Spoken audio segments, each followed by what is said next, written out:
মাযহাব মানতে হবে।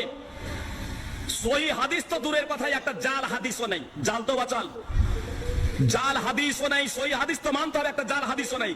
আর আমি শুধু দৃষ্টান্ত দিতে গিয়ে বলছি, মসলা মাসাইল আপাতত আপনাদের সম্মুখে আলোচনা করছি না, দৃষ্টান্ত দিতে গিয়ে বলছি যে কিভাবে মাযহাবকে প্রতিষ্ঠিত করতে গিয়ে যেখানে একটা জাল হাদিসও নাই, সেই জিনিসটাকে আমরা প্রতিষ্ঠিত রেখেছি। আমরা জামাতে যখন নামাজ পড়ি, দুই মুসাল্লির মধ্যেখানে, দুই নামাজির মধ্যেখানে 4 আঙ্গুল 6 আঙ্গুল বা 8 আঙ্গুল ফাঁক রাখি না, রাখি না? ফাঁক রাখি। এক শ্রেণীর মানুষ পা মিলিয়ে দেন। যারা পা মিলিয়ে দেন, এই জন্যই পা মিলান যে একাধিক সহিহ হাদিস রয়েছে, আবু দাউদ, তিরমিজি, মুসলিম, বুখারী, বিভিন্ন হাদিস গ্রন্থে হাদিস রয়েছে পা মিলানোর কথা। পা না মিলানে সেখানে শয়তান এসে দাঁড়াবে, এ কথাও বলা হয়েছে। দুই মুসল্লির মধ্যেখানে ফাঁক রাখতে হবে, 4 আঙ্গুল 6 আঙ্গুল বা 8 আঙ্গুল। দুই মুসল্লি পায়ে পা মিলাবে না।